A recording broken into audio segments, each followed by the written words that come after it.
Welcome to our next conversation with our candidates. We have today our 4th Ward candidates with us this morning. Paul Gassman, the current councilman from the 4th Ward. Rhonda Kearns also running for that seat. And welcome to our program. We didn't draw straws or flip a coin when we got things started, so we'll just kind of jump into things. And Paul, as the incumbent, says give us we always like to give our candidates a chance for an introduction. Give us your introductory speech. My name is Paul Gassman. I'm 64 years old. I was born and raised in Clinton, Iowa. I've got 4 terms as city council, and my father was a councilman. That's why I wanted to follow his footsteps. So, when was your dad a council member? It would have been in the mid-90s. Mid-90s, okay. Yeah.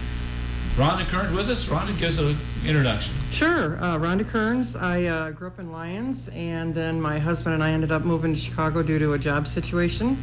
And we were in there for 30 years, and about 5 years ago we retired and moved back. And I have no ill will towards Paul. I think he's done a great job. I'm just ready to step up and do something. All right, step in. Well, Paul, get to the first job since you've been there. What do you see as the role of the council member? You've been there a few years. What have you learned as the role? Well, the role of the council members is to give the city administrator the direction that we feel he or she needs to head in with the staff that they supervise. We don't directly involve ourselves with the staff because it's like stepping on toes. But we instruct the city attorney and the city administrator on what we think Clinton needs. And then the budgeting, of course, that's the biggest problem. There's not enough money to go around for all of our needs. So we basically will take $16 million and see how we can split it up and give our citizens the most for their money. Hey, Rhonda, what do you see as the role of the council member, or what would you like to be the role of the council member if you're elected? Well, I think you're a voice of the people as well. I think there's a misconception in Clinton that city government runs it all. Well, they only can act when you speak and you're uncomfortable with something or unhappy with something. So if you're not taking the initiative to make your council person aware of that, then they're never going to know. And Facebook is not the place to do it. Okay. Rhonda, and this is one you're running for the 4th Ward, which basically lay out the city to the north end. I'm not sure of all the boundaries. It gets pretty complicated to run down the street, but basically the north end of town. What do you see as, if any, the difference between a ward council member and the at-large council members? If looking at issues, do you think there's some conflicts there, looking for maybe something that's good for example, maybe you think might be good for the 4th Ward, but citywide, maybe it's not the best choice. So well, how do you balance those out? I think you have to look out for your backyard first because that's why you're voted in. But I think the whole city, we're all still under the same city flag, so we still are all concerned about the whole area. I would love to see that River Drive come up to the north end. I think it can maybe help Lyons on the east end. That I think would also help the whole city, but I don't know that the whole city sees it that way. So that is something I would fight for. Paul, you've been here, says I'm sure there's been a few issues here and there that maybe you like for the 4th Ward, but maybe is a question that the rest of the city may question. How do you balance those out? Well, for my experience, everybody in the city of Clinton will get a hold of you if they're mad about something. So it doesn't matter what ward you're in or whether you're an at-large person. But bottom line is when you are working with the other council members, you're working as a team. You're not working as I'm the North End person and everything I'm voting for is for North End projects. That's not the way it is. We, I guess like the pavement road program, that was something that we started 10, 12 years ago. And it used to be if a road was put in, you'd assess everybody within a block of it. And people couldn't afford it, and we were getting in more senior group of people in Clinton, and it was just not working. So we decided to put the pavement management program in place, put in roads for everybody. It wasn't like it has to be the most traveled road. Now the little road that 4 people went down will be replaced. And so we've got over 150 miles of roads, but they're all going to be replaced. In the past, it didn't work that way. It was all assessment, and the most cars that went down that road, they got done, and none of the other ones didn't. And I always tell everybody, I lived on 6th Avenue North. they finally paved that road. I'm 64. It was the crappiest road there ever was for my entire, growing up there. Paul, what, I guess, for example, combines it from a personal background and education background, what do you think that helps you bring to the council? Well, like I did go up and finish college at a later date. I was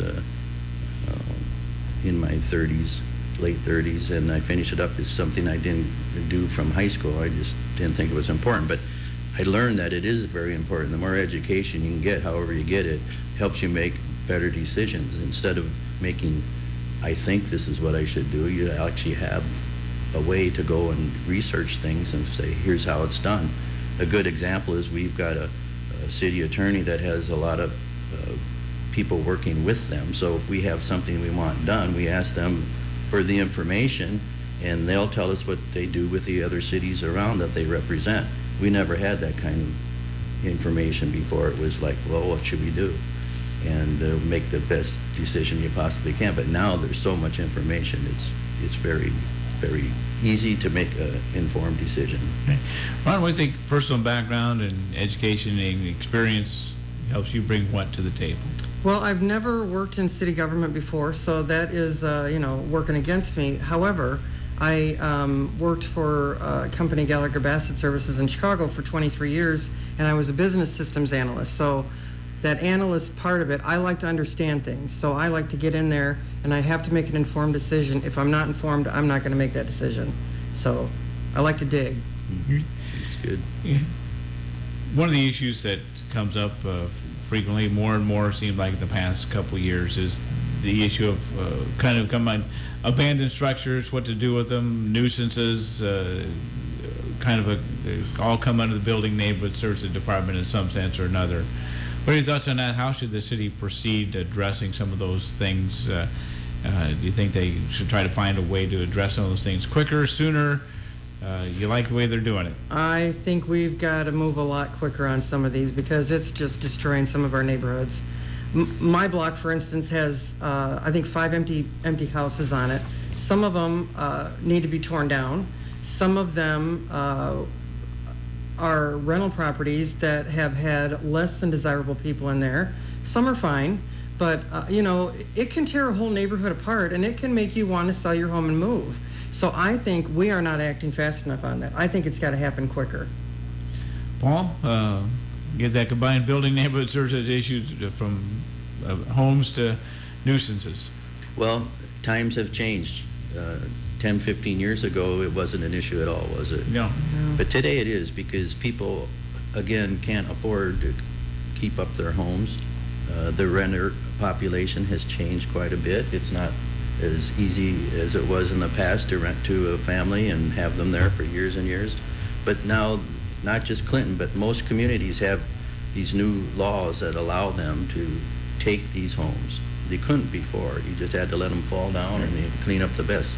But now we can actually apply to get them, and we try to sell the property if it's livable to somebody else, and we give them, there's programs where we give them abatements for several years to get this thing going and improve it. And the lots that are just too small, we usually just tear them down and try to get each neighbor to split that property or one of them to buy it.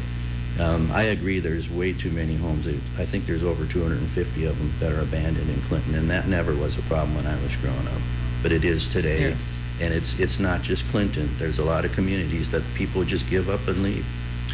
Can the city address it any quicker, as Rhonda mentioned, or is the pace about what all financially and procedure-wise that can be handled? Well, again, 10 years ago you couldn't have done it.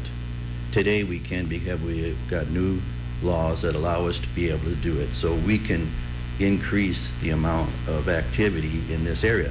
When it comes to demolition, we only put $300,000 in a fund to demo these buildings. Well, we could have spent that on one building down on 4th Street, the entire amount.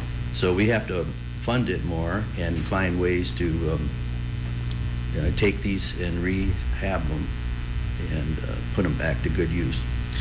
You mentioned budgets, one of the things on the list, budgeting priorities, and that, Paul, that starts here in a matter of weeks. Right. And Rhonda, whichever one gets elected, you're going to jump into that budget here in the end of December, first part of the year. Right. Well, what are your budgeting priorities as you look ahead to this next year?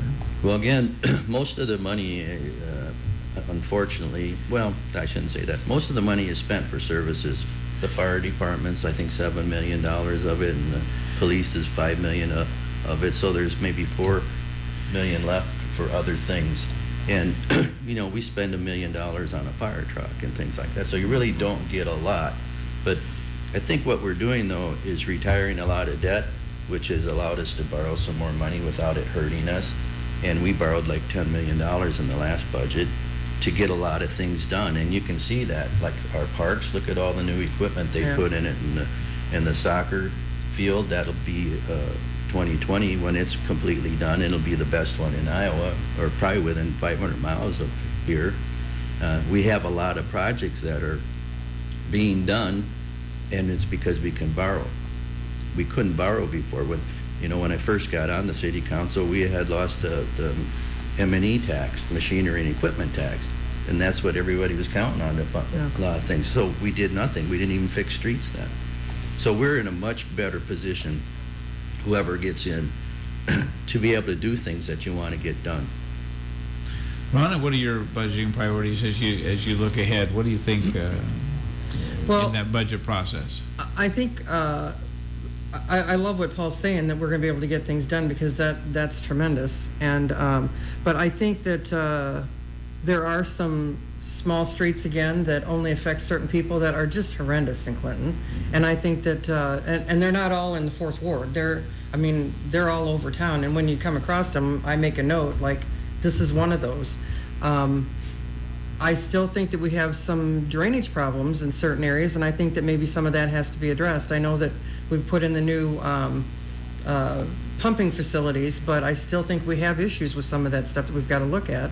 These people flood time and time again, and they're angry.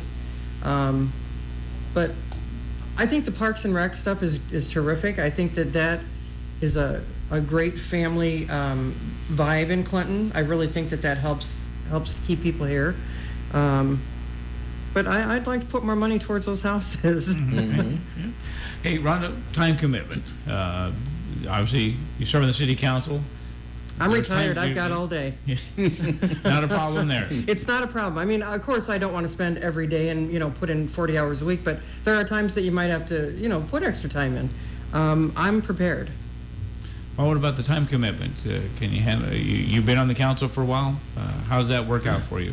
I've adjusted to it. But actually, that's gotten better too. The meetings have gotten shorter, as you noticed, and it's because a lot of the documentation and things that are necessary to be there is because Matt Brook and Lisa Frederick prepare it all for us. We really do have a great team behind the council now. Yeah, it's a wonderful team. So when we get the information on a Friday, and we can go through it and email them and say, well, if anything's shady, we say, what about this? And they'll find us the right answer. And so everything's more streamlined than it was in the past. Okay.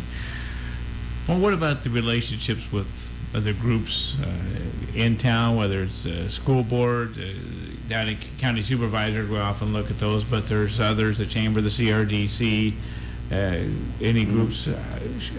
How do you promote, or should the city, how do you see that relationship? Should the city get involved, be more cooperative with those groups? Do you think things are on the right path? Well, one of my duties that the mayor asked me to do is to go to the Clinton Visitor Bureau meetings. So I go to their monthly meetings, and then I can take that information and report it back to the mayor and any council members that want it.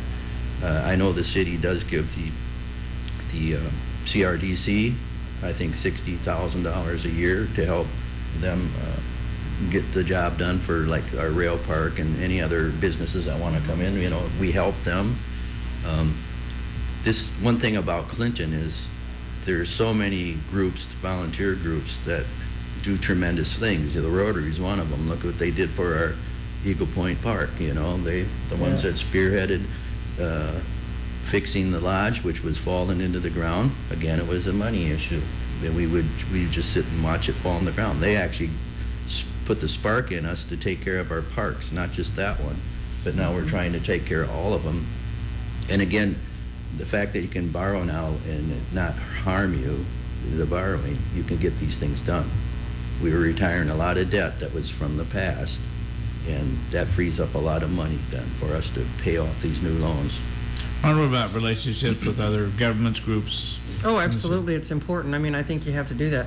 I think that some of these clubs in the Rotary is just, they're spectacular. But like the Lions, they got the Leos going, and so I think we need to get some new blood in there so that we've got people we can actually work with once these people actually retire.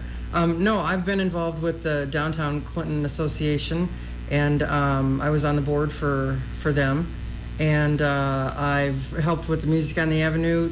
So I'm not opposed. I'm used to working with groups of people, and I think that anytime you can have a good relationship with any government or private organization, I think it's perfect. Mm-hmm. Ronnie, do you think the city is transparent enough with the citizens in the community and what's going on? So there was just the issue where we had the merger LLC come in and they wanted to do the build down on the riverfront, and I think that was a big faux pas the way it was handled. I think that the city should have put out something to give the public a little bit more information on what they were looking at. Nobody understands these opportunity zones in Clinton other than the council. And once it was explained to me by a council member, I had a better understanding of it. But, you know, I'm a camper, so I was down there and I was under the impression that that was all going to campground. And then all of a sudden you see that somebody's going to build a high-rise, or we're going to talk to somebody about building a high-rise. It was kind of a slap in the face, and I think that's how most of Clinton felt about it. Now I understand the opportunity zones, and I understand that we don't set them, it's set by the federal government, but I think the council should have put out something so that the citizens were not so up in arms, because truth is, we may have hurt ourselves with other developers coming to Clinton now because of the way that the public reacted, and I think we could have curbed some of that. Well, what about the transparency issue with the citizens? It's very difficult. You know, we have the lighthouse that we try to, put out quarterly to let the public know what's going on. You can get CDs if you want of the council meetings and some of those things if you really want, but it's difficult. Most people just don't really spend a lot of time researching what the city is doing. They read about it in the paper and they hear it from you on the radio, but other than that, there's not a whole lot of activity. Mm-hmm. Well, fill in the blank. We asked this question to the other group. Maybe we'll make it a permanent question. I'm proud of what in the city? Tell us what is. Well, I'm proud of the fact that the city seems to be more cohesive than it ever has been. All the groups are working together. We're not just the chamber or just the CRDC. They're all working together. The downtown rehabilitation that's going on. So, there's a lot of people doing good things, even though it doesn't get promoted as much, but it is happening, and we're going to have a better community out of it than we had. Rhonda, Kearns, tell us what is. I'm proud of what in the community? I'm proud of the fact that people want to move back here. I did. I think that it's a great community. It's not what we had when we were kids. It never will be. But there are so many people doing good. Okay. So we talk about economic development, Ron, a little bit. The city is working with the CRDC, the Railport, Lions Tech Park. Paul mentioned that. Do you see certain things you'd like to see more of, and we're trying to recruit new jobs to the community? I'd like to see more than minimum wage jobs in Clinton, but this is where I have to come on board and figure things out, because I don't know how to do these things. I don't know how to bring companies to Clinton. I'm happy to do whatever I can, but I don't know how to bring a big factory to Clinton so that people can make $25 an hour. But I think that's what we need. We need more industry here. We are a working class people, and I just think that these minimum wage jobs, they're not cutting it anymore. You You can't have two people in the house making minimum wage. You need one person bringing home the bacon, and one person can go and just do the fluff job. You need a good job in every household, and we don't have that in a lot of households anymore. Paul, what about business recruitment? Well, we do have a lot of packages we can offer people that want to bring a business to the rail park. We have that O Energy that's coming. I think that's going to be 30 people. That's new. For a long time, we couldn't get a lot of people interested in the rail park, but the CRDC and the city itself have been working diligently at bringing people in, and it'll start paying off.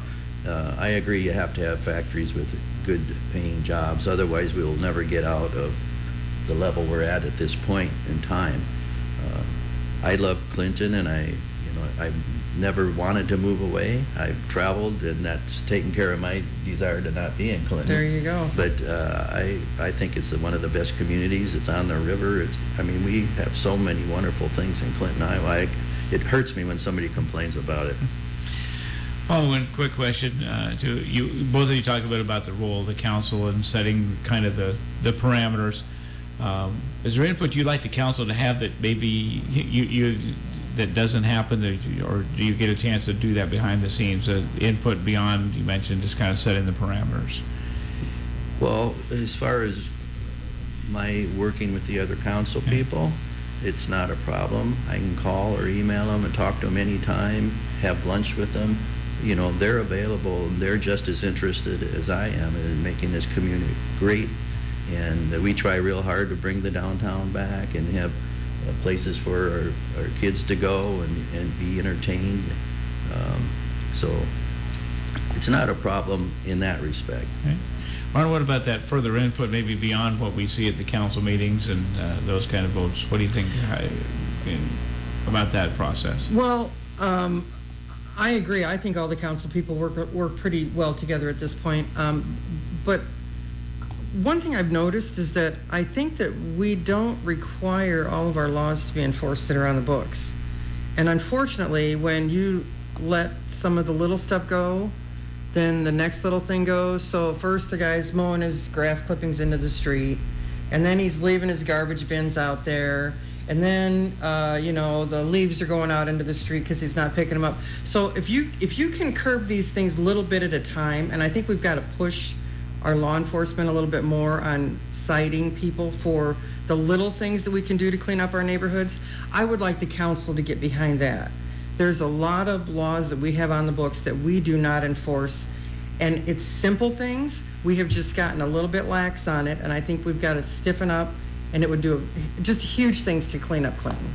Okay. Parking in your yards. You don't need to do that. You've got a driveway or a street, you know. Paul she mentioned something. Are there things like that you maybe like to see the city council take a little closer look at that they're not? Does Paul have a wish list? Well, she's exactly right. When we grew up in Clinton, if we parked on the wrong side of the street in the wrong direction, we would have got a ticket. Yeah. And you see that every day. And you see people, you see it in the campground where they're parking all over in the grass, and if there's signs all over, they do not park in the grass, and it's a rule. You know? It's, and so you have to have the police go through the campground occasionally and stir things up, but it is exactly what she said. If you don't stop those little things, they end up being big things down the road. Mm-hmm. Ron, we'll let you finish up. Let you get a closing comment, last minute pitch, whatever maybe you wanted to say you didn't get a chance to. Your chance now. Wrap things up. And of course, reminder: November 5th is the vote day, and it's the city and the school election. So don't get confused about that. Vote. I know. So go remember what you're voting for when you go to the polls. I know we'll get a little more details on that, but you'll see school board candidates and city council candidates. So make your picks there. So. We'll give you the last word. All right, I appreciate that. Again, I am all about getting these abandoned properties, these absentee landlords. I want them to be accountable. I would like our animal laws to get a little stiffer. I love Clinton. I wouldn't have anything different about what we have to work with. I think we just need to work a little harder at it, and go vote on November 5th. Paul?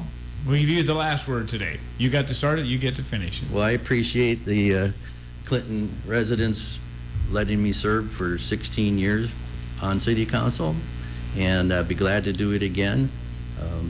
It's such a well-paying job, it'd be hard to turn it down. Not doing it for the money, right? But anyhow, I've had a wonderful time, met a lot of people. They're great people, and when you have a problem, they tend to work it out professionally. And so that's another reason why you want to live in Clinton, Iowa. Hey, we'd like to thank our Fourth Ward Council member candidates, Paul Gassman, Rhonda Kearns, for visiting with us this morning on our program. Tomorrow, it will be our Second Ward Council candidates coming into the studio. Thursday, school board candidates. Next Monday, mayoral candidates here on KROS.